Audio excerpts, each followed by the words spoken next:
देखो, आज का जो हमारा टॉपिक टॉपिक है वो मिल्टन की पैराडाइज लॉस्ट है। इससे बेहतरीन पोयम मिल्टन की कोई नहीं है, इससे ज्यादा इंपॉर्टेंट पोयम कोई नहीं है। तो एक बड़ा इपिक लिखा है मिल्टन ने। और देखो, मिल्टन ने जो ये इपिक लिखा है ये स्टार्टिंग में 10 बुक्स में रहा हो, लेकिन बाद में, क्योंकि देखो, एक अच्छा इपिक 12 बुक्स का ही माना जाता है। मतलब जैसे एक तरीका होता है, जब आपने प्ले देखा होगा तो प्ले भी मोस्टली 5 एक्ट्स में होते हैं। तो एक स्ट्रक्चर होता है जिसे माना जाता है। अगर हम ग्रीक की बात करें तो होमर ने तो 24-24 बुक भी लिखी है, मतलब 12 की जगह 24। इलियड एंड ओडिसी जो है 24 बुक्स में लिखा है। लेकिन कम से कम एक अच्छे ईपिक के लिए 12 बुक्स होनी चाहिए। मिल्टन ने ये ईपिक लिखा, और एक बड़ी बात हो जाती है, जैसे अलग अलग कंट्री में एक एक दो दो ईपिक ऐसे होते हैं जो बहुत ज्यादा फेमस हो जाते हैं। ग्रीक के इलियड एंड ओडिसी है, इटली में विर्जिल का अगर हम बात करें तो इटली में विर्जिल का एनियड है। और इसी तरीके से अगर हम यहाँ बात करेंगे, पैराडाइज लॉस्ट जो है वो मिल्टन ने लिखा है, पैराडाइज लॉस्ट। तो मिल्टन का पैराडाइज लॉस्ट एक बहुत बड़ा एपिक है। और जैसे हमारे यहाँ महाभारत रामायण की बात करें तो आप इसे कम नहीं आंक सकते। और मिल्टन जो है, मिल्टन को तो वैसे भी कम नहीं आंका जाता। और मिल्टन का जो इतना ज्यादा क्रेडिट मिला है या मिल्टन को इतना याद किया जाता है, वो ये बुक है जो आज आपके सामने है, पैराडाइज लॉस्ट। मैंने इसकी कई पोयम आपको कराई है, कई वर्क इसके कराए हैं। इसके कुछ प्ले भी करा दिया आपको, तो मोनेडी कराई है, एलिजी भी करा दी, कुछ सोनेट भी करा दिए। लेकिन अब सबसे इंपॉर्टेंट वर्क पे है, और सबसे लेंथी भी है भाई, जिसकी 12 बुक्स, मतलब शुरू में तो ये 10 बुक्स में लिखा गया था, और मिल्टन ने देखो क्या चालाकी करी। ये स्टार्टिंग में मिल्टन का 67 में पब्लिश कर दिया था उसने, तो वो 10 बुक्स में था। लेकिन जब इसे चारों तरफ से ये बातें आने लगी, अरे तुमने इतना बढ़िया लिखा है, ये बड़ा फेमस हो रहा है, इसे 12 कर दो तो ज्यादा बढ़िया रहेगा। और कोई बिल्कुल भी इसकी कोई क्रिटिसाइज कर ही नहीं पाएगा, क्योंकि 10 बुक्स एक मतलब थोड़ा सा इनकम्प्लीट लगता है। तो मिल्टन ने फिर चालाकी के साथ, वो ज्यादा लिख तो सकता नहीं था, थोड़ा बहुत एडिट करके उसने क्या करा कि एक तो जो 10 बुक थी उसे स्प्लिट कर दिया, और एक उसकी 7th नंबर की जो बुक थी उसे भी इसने स्प्लिट कर दिया। थोड़ी लेंथी थी तो उसमें से भी कुछ स्प्लिट करके, तो 7th से फिर उसने 11 बनाई, 10th से फिर 12 बनाई। तो इस करके उसने 2 बुक और जोड़ दी, मतलब 11th और 12th, और ये 12 बुक्स का आज मतलब। और ये क्वेश्चन पूछा जाता है, जब भी ये क्वेश्चन आ जाए कि मिल्टन की पैराडाइज लॉस्ट कितनी बुक में है, बहुत सोच समझ के आंसर दिया जाता है इसका।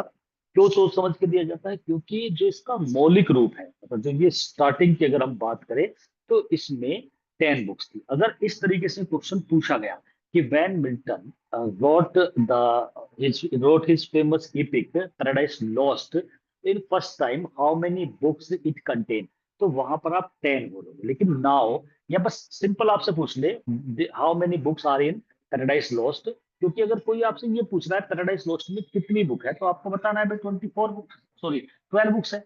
लेकिन कोई इस तरीके से पूछता है कि स्टार्टिंग में कितनी थी, इसके मौलिक रूप में ओरिजिनली जब ये स्टार्ट करा गया तो इसमें कितनी बुक्स थी, तब आपको बतानी पड़ेगी कि देयर आर ओनली 10 बुक्स।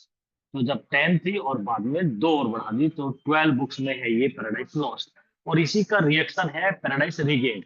और मैंने लास्ट के लिए छोड़े हैं ये दोनों के दोनों, क्योंकि इंपोर्टेंट थे। मैंने पहला तो वो करा ही दिया था आपको, मतलब और चीजें करा दी। इसे मैंने बाद के लिए इसलिए छोड़ा था कि ये कुछ ज्यादा इंपॉर्टेंट था। तो पैराडाइज लॉस्ट और इसके बाद पैराडाइज रिगेन्ड, क्योंकि जब इसे ये कंप्लीट हो जाएगा तभी आप पैराडाइज रिगेन्ड भी समझ पाओगे। तो आज हम बात पैराडाइज लॉस्ट की करेंगे। हालांकि इतना लेंथी है तो भाई इसकी लाइन टू लाइन तो मतलब ही नहीं बैठ पाता कि हम इसे पढ़ लें। लेकिन फिर भी इसकी स्टार्टिंग की 26 लाइन्स जो है वो बहुत इंपॉर्टेंट है। और वो एज ए पोयम की तरह इंटर में, हाई स्कूल, बीए, मतलब लगी रहती है वो बुक। तो पैराडाइज लॉस्ट इंटर में भी, और फिर बीए वगैरह में भी, और एमए में केवल इसकी 26 लाइन्स लगती है स्टार्टिंग की। तो स्टार्टिंग की 26 लाइन्स को आज मैं पढ़ाऊंगा भी आपको। उसमें से क्वेश्चन बनता ही बनता है, मतलब ये लगा लो जो आज पढ़ने जा रहे हो आप, उसमें से एक क्वेश्चन आपको 101% आने वाला है। ये सोच करके आपको पढ़ना है। उसमें कोई चीजें वैसे आएगी बारीकी, कोई नाम आते हैं तो नाम से ज्यादा कंफ्यूज नहीं होना है, कोई पहाड़ों के नाम या देवी के नाम, वो मैं जब क्वेश्चंस कराऊंगा तो उसके अंदर आपको लिख करके दे दूंगा। फिलहाल अब जो है आपको पोयम की लाइनों को समझना है। और ये एक तरीके से इसका प्रलोग भी है। और प्रलोग क्या होता है कि स्टार्टिंग में बता देना कि भाई मैं ऐसा महाकाव्य लिखने जा रहा हूं। मैंने आपको कई बार बताया है कि मिल्टन जब अपने वर्क लिखा करता था तो वो क्लासिकल वे में लिखा करता था। मॉडल जो होता था क्लासिकल होता था। और क्लासिकल में एक मेन चीज क्या है कि अगर आप कोई भी इंपॉर्टेंट वर्क लिखने जा रहे हो, कोई बड़ा वर्क लिखने जा रहे हो, छोटी मोटी पोयम को तो मैं नहीं कहता कि आप सोनेट लिख रहे हो उसमें, लेकिन एक बड़ा वर्क आप कुछ लिखने जा रहे हो, तो जरूरी होता है कि हम स्टार्टिंग में इन्वोक करें किसी गॉडेस को। काव्य की देवी को ही इन्वोकेशन की जाती है, उसकी उसका आह्वान किया जाता है, उसे बुलाया जाता है, उसकी प्रे की जाती है, और उससे कहा जाता है कि एक काव्य की देवी, मैं कुछ ऐसा लिखने के लिए जा रहा हूं तो तू मुझे इस चीज के लिए इंस्पायर कर। मतलब हम गॉड से या गॉडेस से मतलब रिक्वेस्ट या प्रेयर कर रहे हैं स्टार्टिंग में। तो वो बिल्कुल ऐसी है अपने किसी भी वर्क को स्टार्ट करने से पहले। जब कोई शॉपकीपर कोई दुकान खोलता है या कोई नया काम स्टार्ट करता है तो हम किस तरीके से हवन वगैरह कराते हैं ना, वही चीज है। तो ग्रीक, और ये चीजें ग्रीक में ज्यादा थी। विलियम शेक्सपियर अपने प्ले लिखेगा वो तो कुछ भी ऐसा नहीं करेगा, लेकिन ये ग्रीक में थी। और जो ग्रीक वालों को फॉलो करते हैं, जो क्लासिकल को फॉलो करते हैं, वे व्यक्ति भी इस काम को करते हैं। तो इसमें मिल्टन का नाम आता है। अलेक्जेंडर पोप भी ऐसा करता है। अलेक्जेंडर पोप का आपने एक उसका मौक एपिक है रेप ऑफ द लॉक, जब उसकी स्टार्टिंग करता है वो भी ऐसे ही देवी देवताओं के बारे में बात करता है। तो स्टार्टिंग में बताता भी है कि मैं ऐसा वर्क लिखने जा रहा हूँ। आपने होरेशियन ओड पढ़ा होगा। ओड में क्या होता था, जब होरेशियन ओड था वो ग्रीक वाला मॉडल था ना, उसमें वो था ना स्ट्रोफ एंटी स्ट्रोफ रिपोर्ट, तो वहां पर आकर के सुनाते थे कहानी क्या होने वाला है आगे। थोड़ा सा आगे के बारे में बताना। इन 26 लाइन में मिल्टन ये भी बताने की कोशिश करेगा कि जो मैं आगे, जो मेरी बुक है, ये जो मेरा पूरा पैराडाइज लॉस्ट है, केवल 1% हिस्सा हो गया, 26 लाइन्स जो है, जो 99% बचा हुआ है, उसमें मैं क्या बताने जा रहा हूँ, इसके बारे में वो 26 लाइन में ही डाल देगा। आज ही आपको पता लग जाएगा कुछ कुछ कि वो किस तरीके का वर्क लिखने जा रहा है, वो अपनी इस पोयम के अंदर डालेगा। तो ये एक तरीके से छोटी सी पोयम उठा दी है अलग से, और इस पोयम को आपको ढंग से पढ़ना है, लाइन टू लाइन पढ़ना है। फिलअप आ जाए तो उसका भी ध्यान रखना है, कोई वर्ड है वो किसके लिए बोला गया ये भी याद रखना है। तो बिल्कुल बढ़िया तरीके से हम इस पोयम को करेंगे और आपके समझ भी आएगी इजीली। आप समझो इसे। ये पैराडाइज लॉस्ट पोयम जो है उसकी फर्स्ट लाइन जैसे थी, of man's first disobedience and the fruit of that forbidden tree whose mortal taste brought death into the world and all our woe with loss of Eden till one greater man restore us and regain the blissful seat। देखो ये line बहुत ज्यादा important है। पहली line important है इसके अंदर। इसमें जो ये ब्लिसफुल सीट आया है इसे पूछ लेते हैं कि इसका मीन क्या है। ये जो वन ग्रेटर मैन आया है ये किसके लिए आया ये भी पूछ लेते हैं। फिलहाल तो हम बात कर लेते हैं इसका, पहले आप मीन समझ लो जिससे कि आपको समझ आ जाए।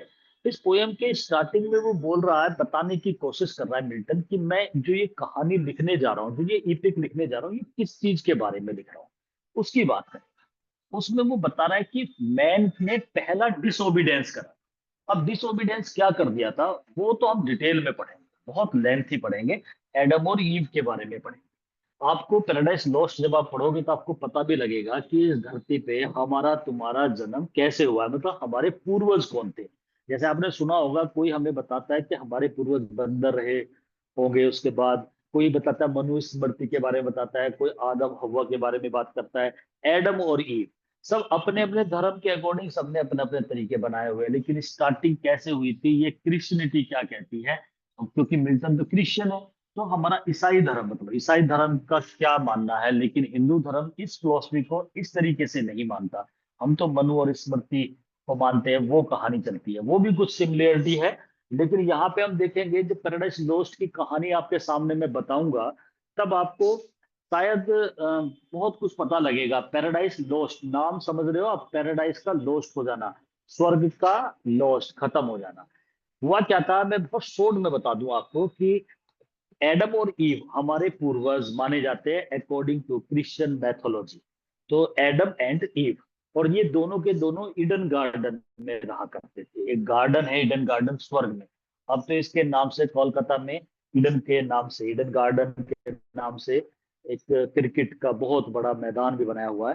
तो क्रिकेट मैच जो है वो खेले जाते हैं ईडन गार्डन में। लेकिन ईडन गार्डन जो था, ईडन नाम से एक गार्डन था, स्वर्ग में था, और वहां पर एडम और ईव जो केवल धरती पर दो ही इंसान थे, उन्हें जीसस क्राइस्ट ने, मतलब भगवान ने, गॉड ने उन्हें वहां पर रोका था। मतलब वे एडम एंड ईव जो थे वो एक तरीके से हमारे पूर्वज थे और वो मजे से अकेले दोनों रह रहे थे इजीली। उनके अंदर ना ही कोई डिजायर थी, ना कोई फिजिकल डिजायर उनके अंदर थी, और कभी भी मतलब एक ह्यूमन बीइंग वाली जो डिजायर जो आज हमारे अंदर है ना, वो कुछ नहीं थी।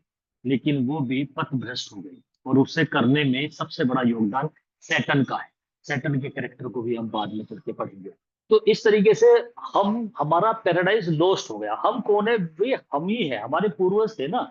अगर आज वो कुछ एक उन्होंने ऐसा गलत काम कर दिया जो पहली लाइन में दे रखा है, मैन का पहला डिसोबीडेंस कर दिया, उन्होंने आज्ञा का अवहेलना कर दी।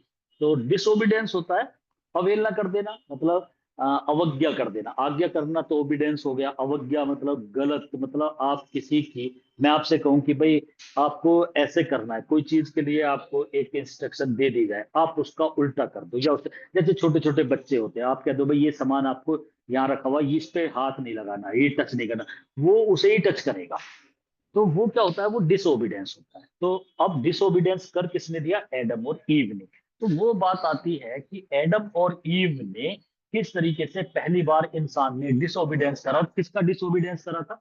वो डिसोबीडेंस जो था वो गॉड का था। गॉड ने एक इंस्ट्रक्शन दी थी कि भाई आपको इस वृक्ष, एक एप्पल का ट्री था, तो एप्पल को आपको चखना नहीं है। मना करा था कि this apple is the fruit of knowledge, ये ज्ञान वर्धक फ्रूट है। You will not touch this, you will not taste it, you will not touch it, you will not pluck it, आप उसे तोड़ोगे नहीं। लेकिन अब वो नहीं तोड़ रहे थे। लेकिन जब कोई किसी को फुसला देता है तो वहां पर सेटल कर, वो कैसे कैसे फुसलाया गया, कैसे टेम्प्ट किया गया ईव को, ईव ने अपने हस्बैंड एडम को करा, और किस तरीके से खा लिया गया। और खाते ही वो जो पैराडाइस, जो स्वर्ग था, वो किस तरीके से सीट हमारी छिन गई, उसके बारे में या उसकी एक झलक मिल्टन ने यहाँ स्टार्टिंग में डाल दी। इसलिए बड़ी दिक्कत होती है कि वो सारी बात आपको यहाँ कैसे बता दी जाए। लेकिन फिर भी मैं आपको इतना बताने की कोशिश कर रहा हूं। अब इसमें जब पैराडाइज लॉस्ट पढ़ाएंगे तो सब चीज बिल्कुल क्लियर हो जाएगी। लेकिन इतना बता दूं मैं आपको कि एक सीट थी, मतलब एडन गार्डन एक पैराडाइज स्वर्ग का हिस्सा था। वहां पर बहुत बढ़िया गार्डन था, फूल थे, बगीचा था, फल थे, सारी चीजें थी। एप्पल का वृक्ष भी था जिसे मना किया गया था कि तुम्हें नहीं तोड़ना है। और वो जो एप्पल का वृक्ष था उसे मना किया गया था। और ये लगा लो कई सालों से, सदियों से एडम और ईव मजे से वहां रह रहे थे। इसका मतलब स्वर्ग में रह रहे थे। उनकी मौत भी नहीं होती थी, वो इमोर्टल थे, अमर थे। उन्हें वो हमेशा ऐसे ही रह रहे थे स्वर्ग में। लेकिन स्वर्ग से अगर वो वृक्ष का जो फल था एप्पल का, अगर वो ना खाया होता तो वो शायद स्वर्ग में ही रहते हमेशा, और जिंदगी भर इंसान स्वर्ग में ही रहता, वो कभी नर्क ना देखता। लेकिन हो क्या गया, जब उन्होंने उस एप्पल को चख लिया तो गॉड ने गुस्से में उन्हें वहां से उठा के पृथ्वी पर फेंक दिया। और जब वे पृथ्वी पर आए तो अब वो मरने भी लगे। पहले वो मरा नहीं करते थे इंसान जो थे। तो उनसे वो ब्लिसफुल जो सीट थी, जो हेवन स्वर्ग था, वो छिन गई। तो मैं अभी सारी बात हो जाएगी तो ये क्लियर हो जाएगा बिल्कुल। तो वो स्वर्ग की जो सीट थी ना, एडम और ईव को जब नीचे फेंक दिया गया तो उनसे वो छिन गई। अब छिनने के बाद क्या होता है कि अब वो नर्क में, मतलब ये बस स्वर्ग से निकल के ये पृथ्वी भी एक तरह से नर्क ये यहाँ पर आ गए। और संतान उनके, क्योंकि उसे खाते ही अब वो एक मतलब अब इंसान जो है पैदा होने स्टार्ट हो गए, because now they have forgotten each and everything. वो सेक्सुअल रिलेशनशिप पहले कुछ ऐसा नहीं था, लेकिन उसके बाद आने के बाद उनका दिमाग बिल्कुल अलग हो गया, उनमें इंसान वाली प्रवृत्ति आने लगी। और वो एक तरीके से स्वर्ग से उनके दरवाजे बंद हो गए, अब वो स्वर्ग नहीं जा सकते थे। लेकिन फिर जीसस क्राइस्ट ने जन्म लिया, फिर ईसा मसीह आए, उन्होंने जन्म लिया। और जन्म अवतार है, भगवान के तो अवतार चेंज होते रहते हैं ना।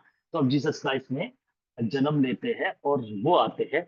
फिर उन्होंने वो सीट दोबारा दिलाई हमें। अब दोबारा कैसे दिलाई गई? कि दोबारा ऐसे दिलाई गई, उन्होंने करा, और वो गॉड के रूप में एक इनकारनेशन थे कि भाई अगर अच्छे काम करोगे, जो अच्छे काम करेगा वो स्वर्ग चला जाएगा, जो नहीं करेगा वो नरक में भोगेगा।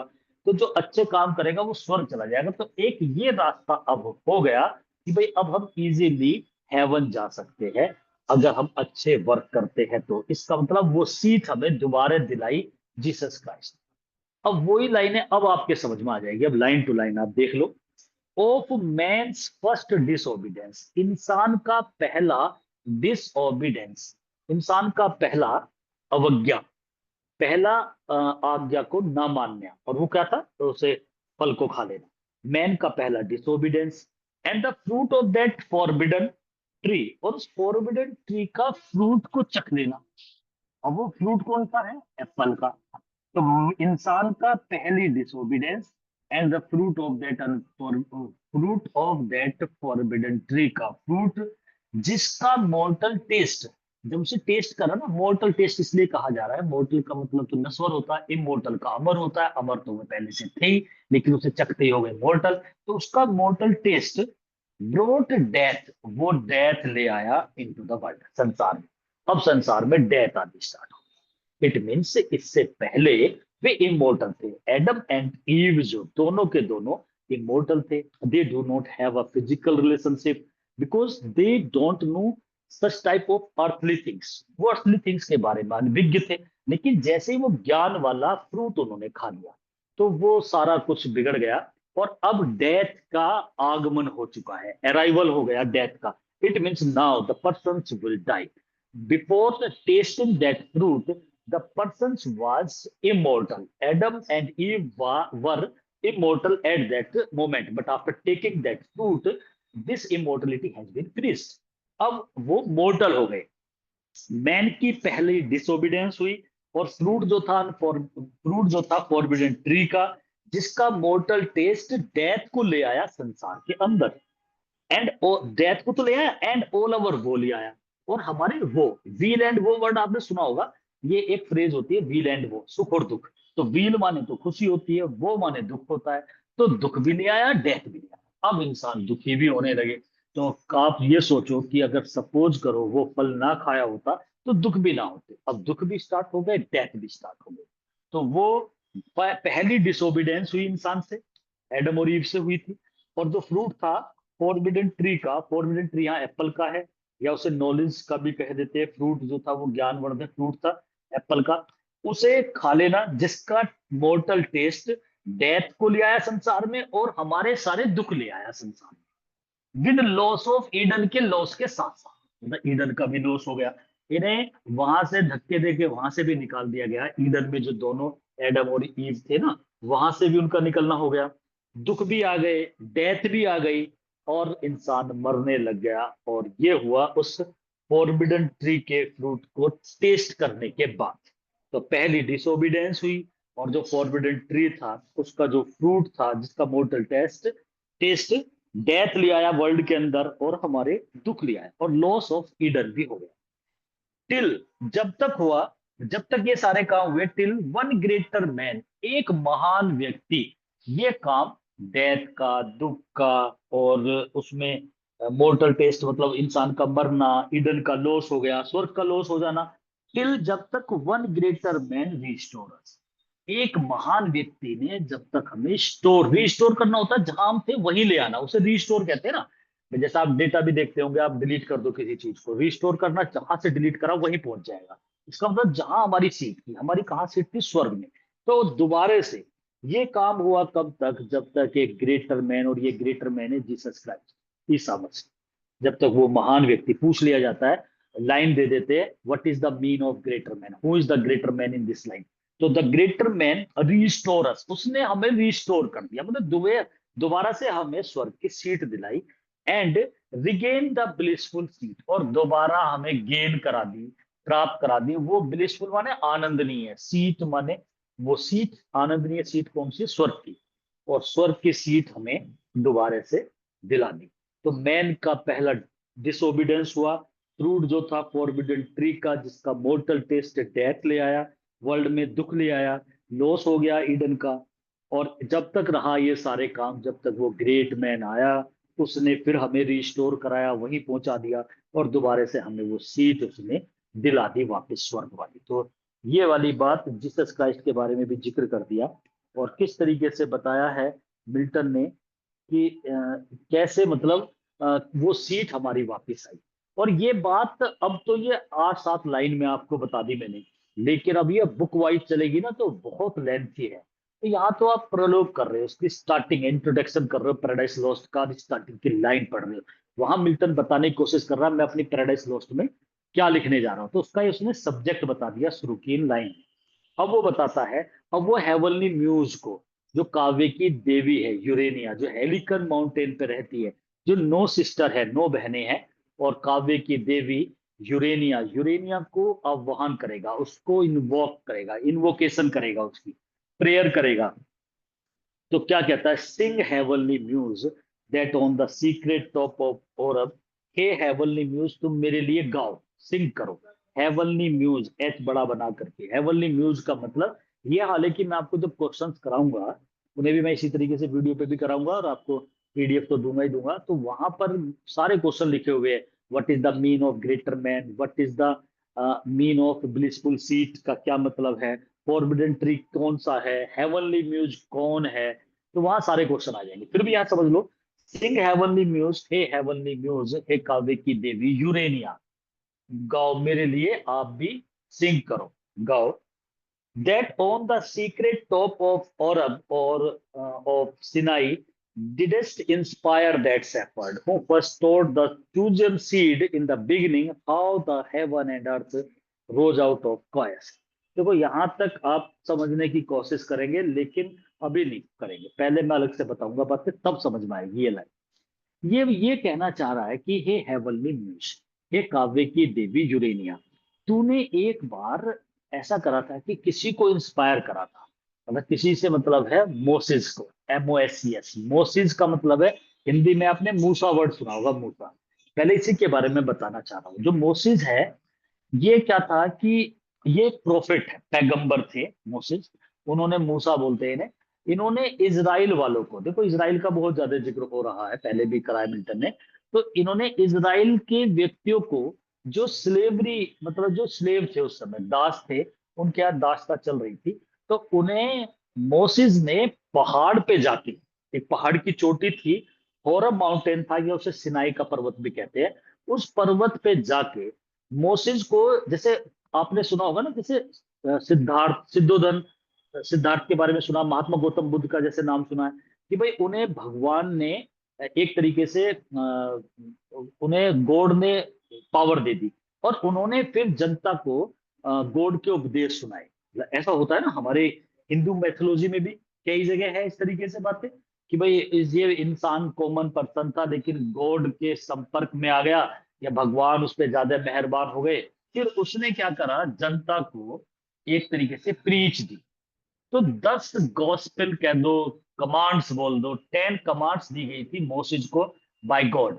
भगवान ने, गॉड ने मोसेस को 10 कमांड्स दी थी, और मोसेस ने फिर क्या करा, उसके वो प्रॉफिट हो गया, पैगंबर बन गया, और उसने, मोसेस ने, जो इजराइल के व्यक्ति थे, जो यहूदी थे, उन्हें इकट्ठा करा, और सबको वहां ले गया एक, ये ओरब की जगह एच और लगा दो स्टार्टिंग में, होरब माउंटेन है, उसे सिनाई भी कहते हैं, जो लिखा हुआ है ना, सिनाई के पहाड़ों पर ले जा करके, वहां पर्वत पर, वहां उन्हें बिठा करके, उसने उन्हें ज्ञान से भरी हुई स्पीच दी।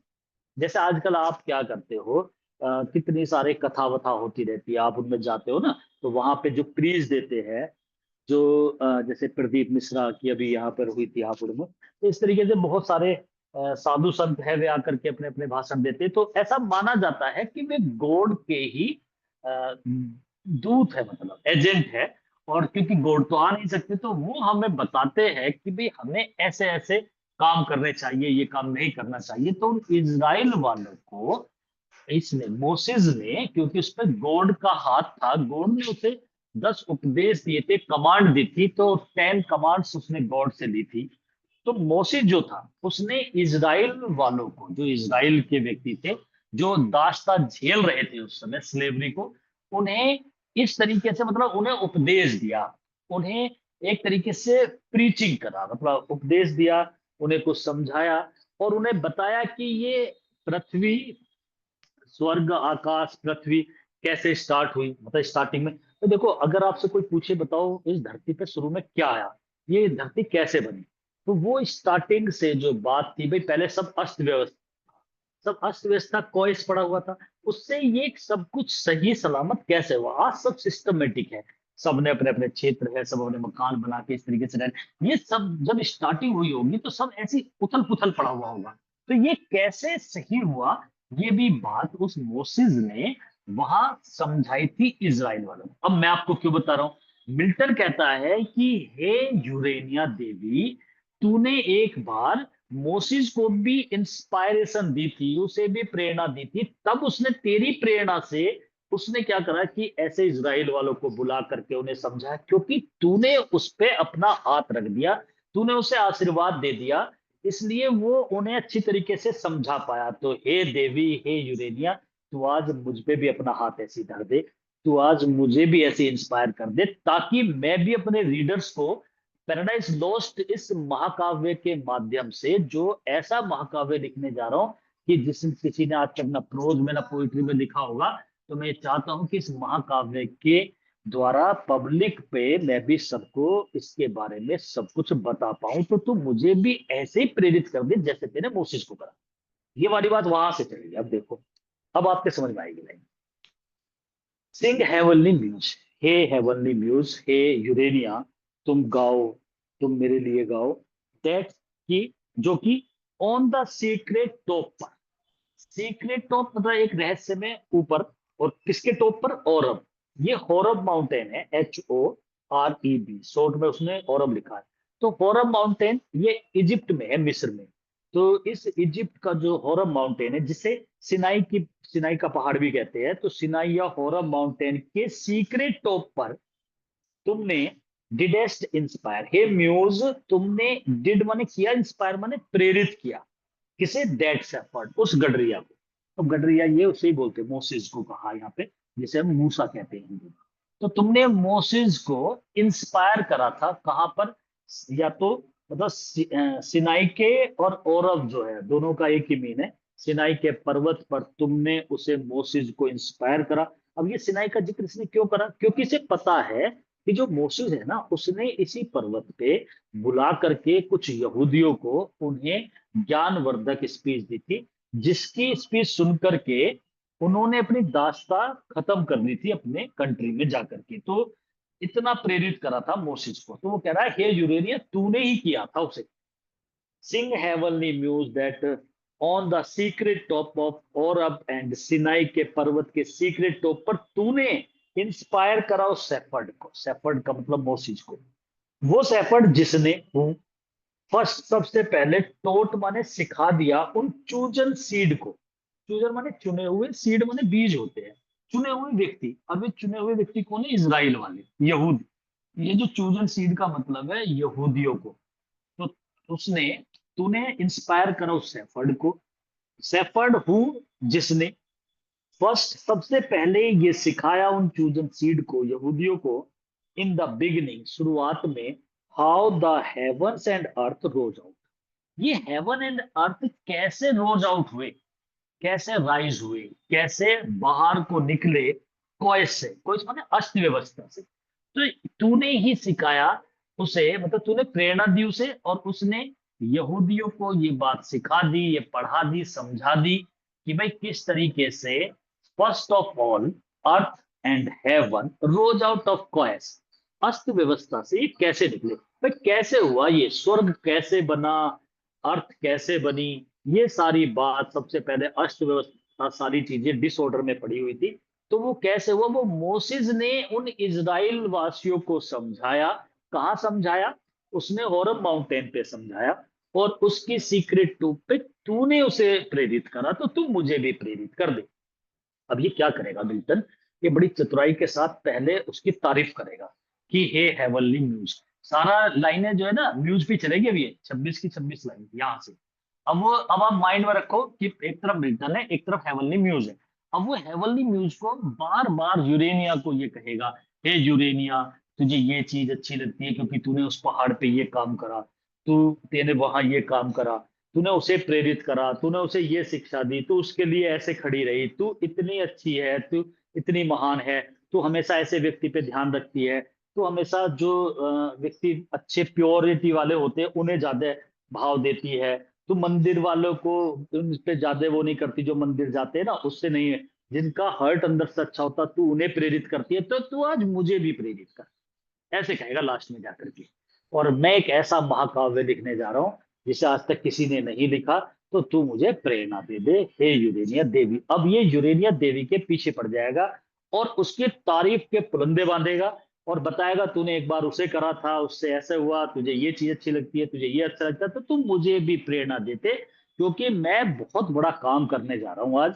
स्टार्टिंग है तो स्टार्टिंग की लाइन में इस तरीके से करेगा ये, ठीक है। अब देखो, सिंग हेवनली म्यूज, हे हेवनली म्यूज तुम मेरे लिए भी गाओ, दैट तुम तो वो हो जिसने सीक्रेट टॉप पर और अब और सिनाई, एक ही बात है।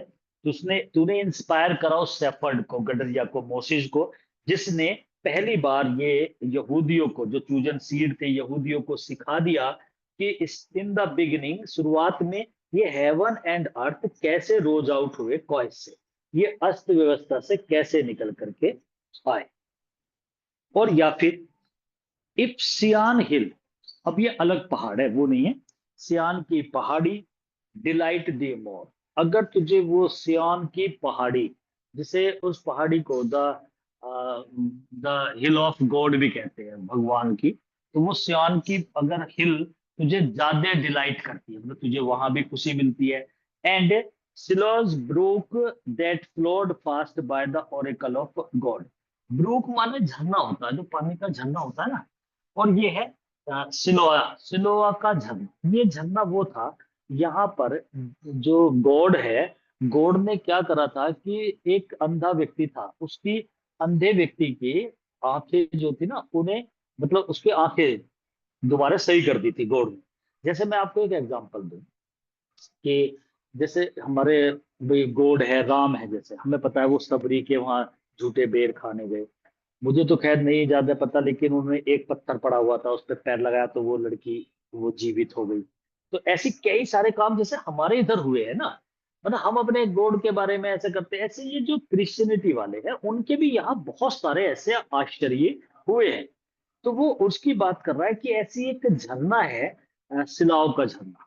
तो सिलाव का जो झरना है, अगर वो तुझे बहुत अच्छा लगता है, क्योंकि वो एक ये पवित्र स्थानों की बात कर रहा है वो, कि हे काव्य की देवी, अगर सियोन की हिल डिलाइट दी मोर, तुझे बहुत डिलाइट देती हो, सिलाओ का जो ब्रूक है, झरना जो फ्लो होता रहता है फास्ट तेजी से, by the oracle of God, God की ओरेकल्स, ओरेकल भविष्यवाणी बोलना, मैसेज, गॉड की वॉइस से, गॉड के द्वारा वो हमेशा बहता रहता है।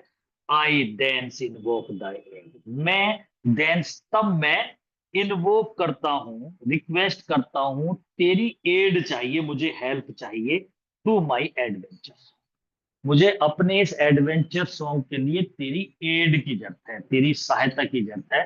जैसे फर्स्ट एड होती है ना स्टार्टिंग में, तो मुझे तेरी एड चाहिए एडवेंचर सॉन्ग के लिए। आपसे पूछे what is the mean of adventure song, तो आप बताओगे कि adventure song is paradise lost, ये है वो एडवेंचर सॉन्ग।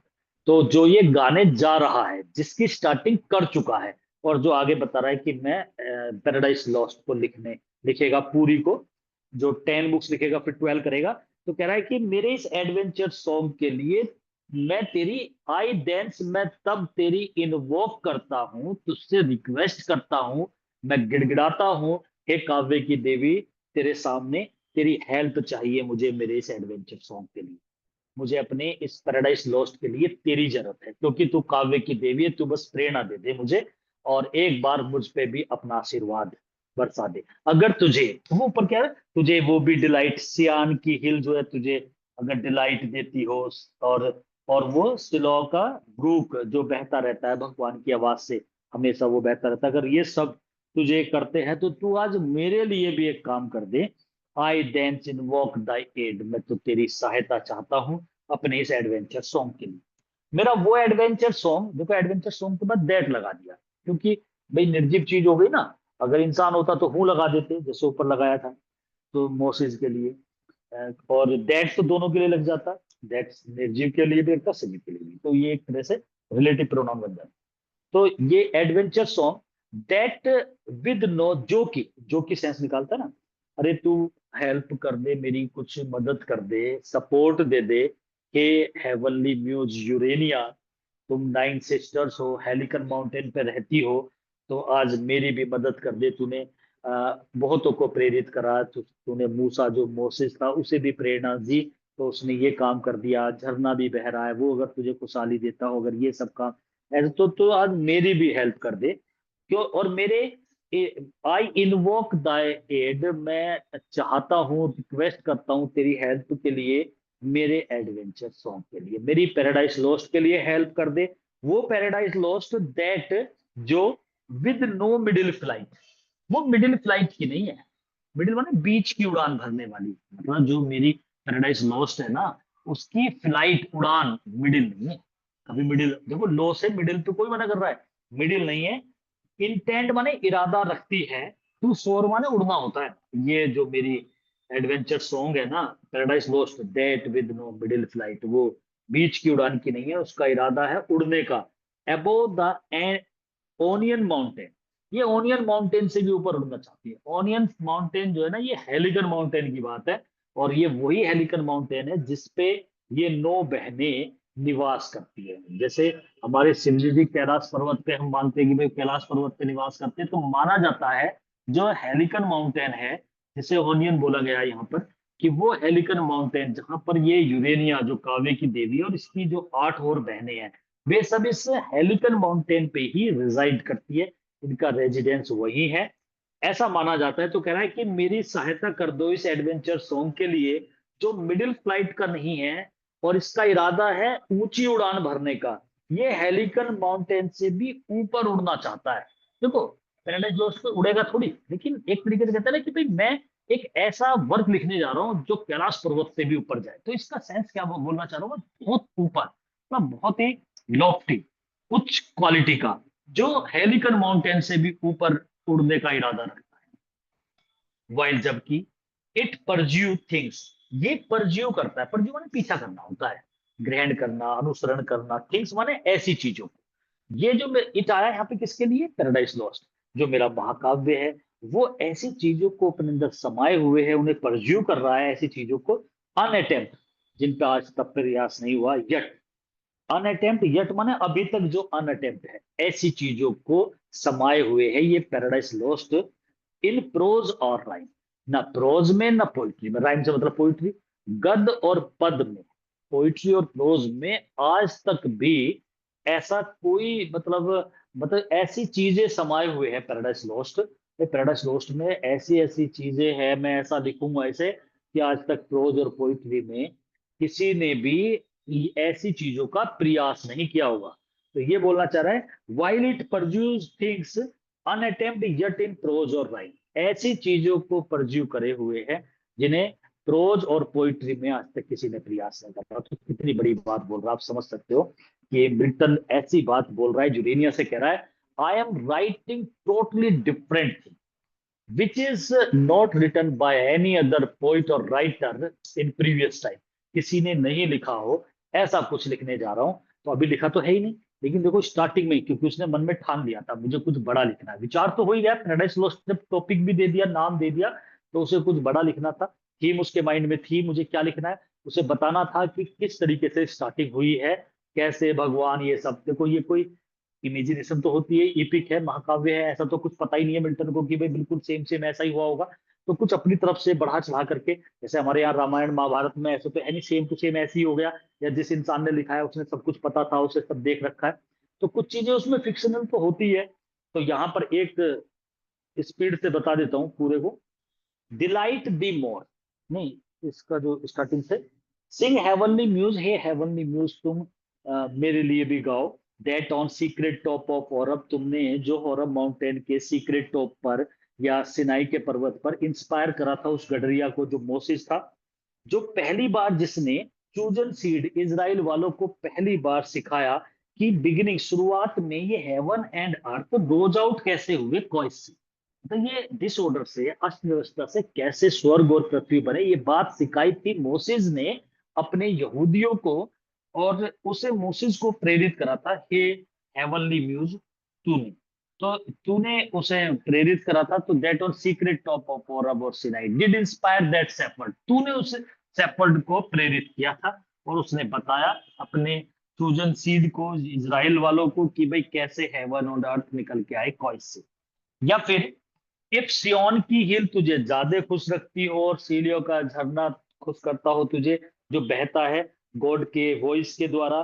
तो अगर ये सारी चीजें तुझे प्रेरित करती हो, तो मैं आई देंस तब मैं तेरी इन्वोक करता हूँ, तुझसे प्रार्थना करता हूँ, तेरी हेल्प के लिए रिक्वेस्ट करता हूँ कि तू मुझे हेल्प दे, एड दे मेरे एडवेंचर सॉन्ग के लिए, मेरी पैराडाइज लॉस्ट के लिए भी मुझे तू थोड़ा सा हेल्प कर दे, मुझे सपोर्ट कर दे हे यूरेनिया। और मेरी जो ये पैराडाइज लॉस्ट है that with no middle flight, ये मिडिल फ्लाइट की मत समझ लेना, इसे इंटेंड करती है, ये तो उड़ने का इरादा रखती है, तेरा जो हेलिकन माउंटेन है ना उससे भी ऊपर उड़ने का, मतलब बहुत ऊंची उड़ान भरने का। जबकि इसके अंदर समाया हुआ है, ये परज्यू करे हुए ऐसी चीजों को जिन पे आज तक प्रोज और पोइट्री में किसी ने भी अभी तक प्रयास नहीं करा, इसलिए वे चीजें हैं। तो मैं ये चाहूंगा कि हे काव्य की देवी, तू किसी तरीके से, मतलब हे काव्य की देवी मुझे प्रेरणा दे, मैं एक ऐसा महाकाव्य लिखना जा रहा हूं। इसका लास्ट लाइनें है वो ये, and chiefly thou O spirit that do prefer before all temples the upright heart and pure instruct. फिर वहीं से लाइन उठाई है उसने, एंड चीपली और मुख्य रूप से, दाव, दाव माने तुम, दी दाव दी ये सब यही होते हैं, तुम तुम्हें तुम्हारा, द ओ स्पिरिट, अब उसे आत्मा कह रहा है, हे काव्य की देवी यूरेनिया, चीपली एंड चीपली दाव, तुम मुख्य रूप से, ओ स्पिरिट हे आत्मा रूपी, हे आत्मा, that do prefer before all temples the upright heart and pure. मैं जानता हूं दैट डू प्रिफर, तुम प्रिफर करती हो, प्रेफर करना होता है अधिक पसंद करना, और वैसे प्रेफर जब दो चीज की तुलना होती है तो टू लगाते हैं इसके बाद में। तो एंड चीफली और हे मुख्य, दो, ओ स्पिरिट हे मुख्य स्पिरिट, मुख्य रूप से नहीं इसमें वर्ड, एंड चीफली और मुख्य रूप से, दो, ओ स्पिरिट हे आत्मा, उसे आत्मा कह रहा है, और स्पिरिट का एस बड़ा बन रहा है तो आत्मा परमात्मा गॉड की तरह कह रहा है कि हे आत्मा हे स्पिरिट, उसे यूरेनिया को बोल रहा है हे स्पिरिट, दैट डू प्रिफर, मैं जानता हूं तुम प्रिफर करती हो, बिफोर ऑल टेम्पल्स, मंदिर से, बिफोर माने पहले, मंदिर से पहले तुम्हें अपराइट हार्ट एंड प्योर पसंद है। अपराइट माने उच्च हृदय एंड प्योर, प्योर तुम्हें पसंद है, इंस्ट्रक्ट मी, मुझे इंस्ट्रक्शन दो। तुम्हें मंदिरों से ज्यादा प्रेफर क्या है, प्योर हार्ट, तुम्हें अपराइट हार्ट एंड प्योर, तुम्हें शुद्ध, और मेरा हार्ट जो है वो प्योर है, मैं बिल्कुल अच्छा हूं, मैं बिल्कुल एक रिलीजियस पर्सन हूं। तुम्हें मंदिर से ज्यादा वे व्यक्ति पसंद है जिनके हार्ट अपराइट एंड प्योर होते हैं, और जैसा कि मैं हूं, इसलिए मुझे इंस्ट्रक्ट दे, इंस्ट्रक्ट मी, इंस्ट्रक्शन देना, निर्देश देना, मुझे मार्गदर्शन करा, मुझे दिखा, मुझे रास्ता दिखा मुझे। तो ये बोल रहा है चीफली, मुख्य रूप से, दो स्पिरिट है आत्मा, हे यूरेनिया देवी, that do prefer before all temples. देखो मंदिर से ज्यादा तुम्हें ये पसंद है, ये बात है भी सही। थोड़ा सा मिल्टन बताने की कोशिश भी कर रहा है कि धूप बत्ती और मंदिर इनसे ज्यादा है अंतरात्मा हमारी अच्छी हो, उसके लिए जो गॉड होते हैं वो ज्यादा उन व्यक्तियों को प्रेफर करते हैं जो दिल से अच्छे होते हैं। बजाय इसके, अगर दो प्रकार के व्यक्ति, एक डेली मंदिर जा रहा है, रोज पूजा पाठ कर रहा है, चढ़ावा चढ़ा रहा है, सारे काम कर रहा है, लेकिन दिल में से काला है, और एक है जो दिल का साफ है लेकिन मंदिर एक बार भी नहीं जा रहा है, तो जो व्यक्ति दिल का साफ है गॉड उसे ज्यादा प्रेफर करेगा। तो वो तो यूरेनिया के लिए कह रहा है कि हे यूरेनिया देवी, मैं जानता हूं दौड़ तुम that do prefer before all temple, से पहले तुम अपराइट हार्ट एंड प्योर को ज्यादा पसंद करती हो, मुझे इंस्ट्रक्शन दे दो, मुझे भी कुछ रास्ता बता दो, ऐसे कहते। और क्योंकि दो नोएस, तुम जानती हो, thou from the first was present, क्योंकि तुम्हें सब कुछ पता है, you know each and everything, you are omniscient, omniscient होते हैं ना सर्वज्ञाता, तुम्हें सब पता है, तो यू आर सुपर, तुम सब जानती हो, दोनों एस, तुम मुझे इंस्ट्रक्शन दे दो क्योंकि तुम्हें सब पता है, क्योंकि तुम शुरुआत में ही थी। अब वो शुरुआत कहाँ की बताना चाह रहा है, जब ये पृथ्वी में, जब पृथ्वी बनी थी, तो कैसे बनी थी वो क्वाइस से, तो बताता है कि दो from the first was present, तुम पहले वालों में से ही हो जो प्रेजेंट, पहले से मतलब स्टार्टिंग में ही थी तुम प्रेजेंट थी उस समय, and with mighty wings up spread dove like sat'st brooding on the vast abyss and madest it pregnant. तुम थी शुरुआत में ही यहाँ पर, और तुम प्रेजेंट थी, और अपने माइटी विंग से, यूरेनिया को देवी बता रहा है परी की तरह, तो उसके पंख दिखा दिए उसने। तुमने अपने माइटी शक्तिशाली पंख आउट स्प्रेड माने फैला लिए थे, डव लाइक जैसे फाख्ता पक्षी। अब थोड़ा सा समझ लो अलग से। डव जो होता है ना, फाख्ता पक्षी है, इसके बारे में पोइट्री में आपने कई बार वर्ड आ गया होगा। बहुत ज्यादा सॉफ्ट, बहुत ज्यादा इनोसेंट अगर कोई पक्षी होता है तो वो डव होता है। जैसे लैम आ जाता है ना एनिमल में, तो ऐसे डव आता है यहाँ पर पक्षियों। तो फाख्ता पक्षी है जो बहुत ही कोमल सॉफ्ट होता है। वो उसकी तुलना सिंपली यूज कर रहा है, फिगर ऑफ स्पीच, डव से कर रहा है, किसकी? यूरेनिया की। तुम पहली थी, मतलब जब स्टार्टिंग में ये पृथ्वी बनी, सब कुछ हुआ, तो यू वर द फर्स्ट, तुम पहली थी उस समय। और तुम पहली जब थी तो उसने बताया कि and with mighty wings out spread dove like sat'st brooding on, जिस प्रकार डव जो होती है ना, फाख्ता पक्षी, वो अपने अंडों पे बैठ जाती है पंख को फैलाकर, और थोड़ी देर बाद उसमें से बच्चे निकल आते हैं, तो उसे ब्रूडिंग करती है, सेना बोलते हैं जिसे, अंडा सेना के लिए।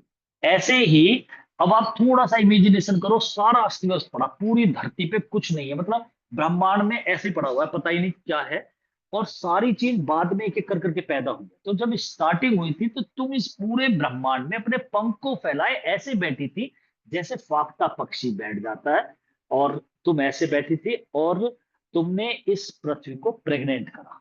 प्रेग्नेंट करने का मतलब है यहां पर चीजें पैदा होने लगी। अब देखो इसका,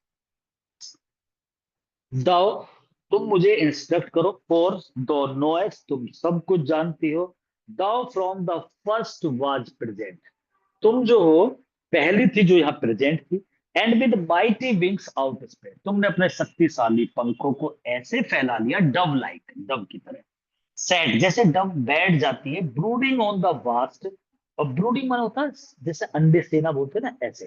तो ब्रूडिंग करना, sets brooding on the vast माने विस्तृत, और एबियस जो होता है ना, ये गड्ढा होता है। अब गड्ढे से विस्तृत गड्ढा कौन सा? पाताल। तो जैसे पाताल ही पाताल था, तो तुम उस पे ऐसे पंखों को लगा करके बैठ गई, ब्रूडिंग करते हुए। ब्रूडिंग होता है जैसे कोई चीज अंडे सेने के लिए जैसे बैठ जाती है ना, डव फाख्ता पक्षी, ऐसे तुम इस अस्त व्यवस्था पर, इस पाताल पे जो चारों तरफ से घनघोर अंधेरा था ना, उस पे तुम अपने पंखों को लेके ऐसे बैठ गई थी स्टार्टिंग में, एंड मेडेस्ट इट प्रेग्नेंट, और तुमने इसे प्रेग्नेंट कर दिया। इसका मतलब तुमने अपनी ताकत से यहाँ चीजों को पैदा करा है। ये पृथ्वी पर और चीजें, ये ग्रह बने, ये सब तुम्हारी देन है, तुम फर्स्ट थी, तो तुम तो इतनी पावरफुल हो। और अब मिल्टन की जो असली लाइन आती है, ये तीन लाइन बड़ी इंपॉर्टेंट, तीन चार लाइन है, इन्हें आप समझने की कोशिश करो। वो कहता है, वाट इन मी इज डार्क, जब तुम इतनी शक्तिशाली हो यूरेनिया देवी, तो what in me is dark, जो मेरे अंदर डार्क है ना, कालापन, उसे इल्यूमिन कर दो। इल्यूमिन माना होता है चमक करना, मतलब जो मेरे अंदर कालस है उसे चमका दो, जो कमियां है ना उसे उठा दो, जो बुराइयां है ना उसे दबा दो, जो चीजें हैं उसे, बेकार चीजें उसे खत्म कर दो, जो नेगेटिव पॉइंट है उसे रिमूव कर दो। क्योंकि तुम जो हो ना, हे यूरेनिया देवी, तुम तो वो हो जो पृथ्वी तो छोड़ो, पूरे ब्रह्मांड में जब सब अस्त व्यस्त था, मतलब एक समय आया तो होगा ऐसा, ये जो मकान दुकान सब बने हुए ऐसे थोड़ी बने हुए कभी भी, कहीं चले जाओ कितने पीछे जाके, कहीं तो कॉइल्स होगा, अस्त व्यवस्था होगी, उसे में तुम पंख फैला करके एक फाख्ता पक्षी जैसे अपने अंडों पे बैठ जाती है ना, ऐसे तुम भी यहाँ पर होगी, और तुमने फिर चीजों को यहाँ पर एक एक करके पैदा करा होगा। तो तुम तो बहुत बड़ी ज्ञाता हो, तुम तो बहुत महान हो। तो तुम एक काम कर दो यूरेनिया देवी, what in me is dark, जो मेरे अंदर डार्क है ना उसे इल्यूमिन कर दो, उसे चमका दो, जो अंधेरा है ना उसे तुम, उसमें उजाला डाल दो तुम, तो जो कमी है उसे खत्म कर दो, अच्छे पन में ले आओ। What is low? रेज, अरे जो लो है, जो अंधेरा है उसे चमका दो, जो निम्न है, लो है, नीचे गिरा हुआ है, उसे रेज कर दो। अगर कुछ नीचे पड़ा हुआ है ना मेरे अंदर, उसे रेज माने उठा दो, सपोर्ट करो ना मेरा, सपोर्ट करो मेरा, सपोर्ट करो। That to the height of this great argument I may assert eternal providence, that to the height of this, इस ग्रेट आर्गुमेंट की ऊंचाई के लिए, भाई वो कह रहा है कि व्हाट इज, जो मेरे अंदर डार्क है उसमें आप इल्यूमिन कर दो, जो लो है उसे रेज कर दो, सपोर्ट करो कि मैं to the height of this, मेरा जो ग्रेट आर्गुमेंट है ना, ग्रेट आर्गुमेंट क्या है, पैराडाइज लॉस्ट, ये बड़ा आर्गुमेंट, तर्क वितर्क, जो मेरा ये महान आर्गुमेंट का ए बड़ा बना दिया, ये जो पैराडाइज लॉस्ट है, ताकि मैं इसकी हाइट पर, ऊंचाई तक ले जाऊं। आई में एसर्ट, एसर्ट होता है दृढ़ता से कहना, आई में एसर्ट एटर्नल प्रोविडेंस, एटर्नल माने अनंत, प्रोविडेंस भगवान के लिए आता है, गॉड के लिए, अनंत गॉड मतलब मैं एटर्नल प्रोविडेंस मतलब गॉड से, यूरेनिया देवी से मैं दृढ़ता से ये बात कह सकूं कि मेरी जो ये ग्रेट आर्गुमेंट है ना, इसे हाइट तक पहुंचा दो, मैं तुमसे इस बात की दृढ़ता से प्रार्थना करता हूं। What is low, raise and support that to the height of this great argument I may assert eternal providence. मैं तो बस यही इस ग्रेट आर्गुमेंट की ऊंचाई को मैं ये असर्ट करता हूं, एटर्नल, अनंत तक पहुंचा दो इसे, मतलब ऊपर पहुंचा दो, एटर्नल प्रोविडेंस, अनंत मतलब इमोर्टल बना दो, एक तरीके से कह रहा गॉड के सपोर्ट से ये मेरा जो महाकाव्य है इसे एटर्नल कर दो, अनंत कर दो, इमोर्टल बना दो। और ये लास्ट लाइन इस पूरे पैराडाइज लॉस्ट की थीम है ये। जैसे मैंने ऑरेंज ब्लाइंडनेस की लास्ट लाइन बताई थी, वो थीम थी, they also serve who only stand and wait, वे भी भगवान की अच्छी सेवा कर रहे हैं जो खड़े और प्रतीक्षा कर रहे हैं, लेकिन कंप्लेन नहीं कर रहे। अब ये last line, and justify the ways of God to man, I may assert, मैं दावा करता हूं कि एटर्नल प्रोविडेंस मतलब उसे उच्चता तक ले जाऊंगा, एंड जस्टिफाई करूंगा, मैं इस पैराडाइज लॉस्ट के माध्यम से, जस्टिफाई करना होता है सही ठहराऊंगा, क्या, द वेज ऑफ गॉड, भगवान का जो रास्ता था उसे सही ठहराऊंगा टू मैन, मैन के लिए, जो गॉड ने मैन के लिए कराया ना, जिसे किसी ने कहा गलत कराया, कोई कहता सही कराया, सैटन जो था उसमें, अब वो आपको भी पता लगेगा, आप भी पैराडाइज लॉस्ट जब पढ़ के खत्म करोगे तो आप खुद ये सोचना कि गॉड सही था इसमें, सैटन सही था, एडम था या ईव थी, गलती किसकी थी, एडम की गलती थी, ईव की थी, ईव ने अपने पति से कहा कि भाई खा लो इसे, ईव को फुसलाया सैटन ने, तो सैटन की गलती थी, गॉड ने उन्हें मौका नहीं दिया, नीचे फेंक दिया, गॉड की गलती थी। तो किसकी गलती थी इसमें, वो is the main character of paradise lost, तो वो तो सैटन है। और आपसे पूछा जाता है कि भाई मेन जो है इसमें किसका फॉल्ट था या कौन अच्छा था, तो वो आप जब पूरी पैराडाइज लॉस्ट पढ़ दोगे वो तब पता लगेगा आपको। लेकिन फिलहाल ये कह रहा है मिल्टन, लास्ट की लाइन में थीम बोलता है कि मैं जो इसे लिख रहा हूं ना, मैं जस्टिफाई करूंगा, लास्ट में जब तो आप मेरा पूरा महाकाव्य पढ़ लोगे, आई विल जस्टिफाई, मैं सही उचित ठहराऊंगा, the ways of God to man, जो गॉड के तौर तरीके थे ना मैन के लिए, जो उसने, गॉड ने करा इंसान के लिए, और इंसान एडम ईव के लिए जो करा है, तो जो गॉड ने, क्योंकि ये जो सैटन का कैरेक्टर, बेल्जिबब का कैरेक्टर, ये तो शैतान थे, ये तो मतलब गॉड के ही रेबल्स थे, मतलब विद्रोही थे, जो ऊपर ऊपर ही रहते थे मतलब स्वर्ग में, लेकिन एडम और ईव जो थे ये ह्यूमन बीइंग थे। तो उसने कहा है कि जो जस्टिफाई, जो मैं जस्टिफाई मतलब सही ठहराऊंगा भगवान का तौर तरीका इंसानों के लिए जो गॉड ने करा है, उन तरीकों को जस्टिफाई करूंगा by the help of this argument, by the help of this paradise lost. तो मैं इस पैराडाइज लॉस्ट के माध्यम से इस तरीके से इसे एक तरीके से ऊपर उठाऊंगा। तो अब बहुत स्पीड से ये यही 26 लाइन थी, मैं बहुत स्पीड से मतलब एक बार और इसे चाहूंगा कि मैं कर दूं क्लियर, कह रहे स्पीड से हो जाएगा। ऑफ मैंस फर्स्ट डिसोबीडेंस, पहली बार इंसान का डिसोबीडेंस हुआ, मतलब उसने अवहेलना करी और फ्रूट खा लिया था फॉरबिडन ट्री का, जिसका मोर्टल टेस्ट, क्योंकि जैसे वो खाया एडम और ईव ने, उसका मोर्टल टेस्ट डेथ ले आया संसार में, और दुख ले आया, मतलब उससे पहले ना दुख थे ना डेथ थे, और ईडन का लॉस हो गया, ईडन जब था बरकरार तो ईडन का लॉस हो जाता है, और जब तक रहा, जब तक वो ग्रेट मैन, ग्रेटर मैन मतलब जीसस क्राइस्ट ने रिस्टोर ना करा हमें दोबारा आकर के, और रिगेन द ब्लिसफुल सीट, और वो ब्लिसफुल सीट हमें दोबारा दिला दी। और ये हम पढ़ेंगे कि कैसे दिलाई, अगर आपको ये पढ़ना है तो मिल्टन की लास्ट फेज में लिखी गई एक पोयम, पैराडाइज रिगेन्ड, उसमें तो रिगेन होगा, तो उसमें जीसस क्राइस्ट ने कैसे रिगेन कराया वो भी आपको पता लगेगा जब आप पैराडाइज रिगेन पढ़ोगे। इसके बाद फिर मिल्टन कहता है, हे हेवनली म्यूज, अब तो यहां से काव्य की देवी के बारे में ही बात करेगा, हे हेवनली म्यूज तुम मेरे लिए गाओ, तुम तो वो हो जिसने सीक्रेट टॉप पर होरब पर्वत के, जिसे सिनाई का पर्वत भी कहा जाता है, उसके टॉप पर तुमने शेफर्ड को इंस्पायर करा, प्रेरित करा। उसने पहली बार अपने चूजन सीड को, यहूदियों को बताया कि कैसे स्टार्टिंग में heaven and earth rose out हुए थे कॉइस से, अर्थव्यवस्था से कैसे निकले। तो ये बात उन्हें समझाई और उन्हें इस बात का असर भी हुआ। और फिर कहता है कि हे यूरेनिया, अगर सियान की हिल तुम्हें डिलाइट करती है, या सीलिया का जो झरना है जो बहता रहता है गॉड के मैसेज से, अगर वो डिलाइट करता है, तो तुम मुझे भी तो सुनो। आई देंस, मैं तब तुमसे इन्वोक करता हूँ तुम्हारी हेल्प के लिए, तुम हेल्प करो मेरी, मेरे एडवेंचर सॉन्ग के लिए, जो मिडिल फ्लाइट का नहीं है। ये इंटेंड करता है, उड़ने का इरादा रखता है। पैराडाइज लॉस्ट ये आपका जो हेलिकन माउंटेन है ना, जहां आप अपनी सिस्टर के साथ रहती है, उससे भी ऊंची उड़ान भरने का इरादा करता है। जबकि इसने पैराडाइज लोस्ट में परज्यूम करा हुआ है, अपने अंदर समाये हुए ऐसी चीजों को जो अनअटेम्प्ट है। ऐसी चीजें हैं इसके अंदर जिसका आज तक किसी ने प्रयास नहीं करा, ना प्रोज में करा, ना राइम में करा, ना गद में करा, और ना ही पद में करा। तो ये तो ऐसी चीजों से भरा हुआ है मेरा पैराडाइज लॉस्ट। तो ऐसे तारीफ कर रहा है अपने वर्क। फिर कहता है मुख्य रूप से हे काव्य की देवी, तुम तो एक स्पिरिट हो, और तुम्हें वो इंसान ज्यादा पसंद है। टेम्पल से पहले तुम उन इंसानों को पसंद करती हो जो अपराइट हर्ट और प्योर हो, जो उच्च हृदय वाले और प्योर हृदय वाले जो व्यक्ति है ना, जैसे कि मैं हूं, तो मेरे जैसे व्यक्ति को जल्दी पसंद करोगी। इसीलिए तुम मुझे इंस्ट्रक्शन दो, मुझे बताओ मुझे क्या करना है। और दो नोएस, तुम तो सब कुछ जानती हो, क्योंकि तुम पहले से ही प्रेजेंट हो यहाँ पर इस पूरे ब्रह्मांड में।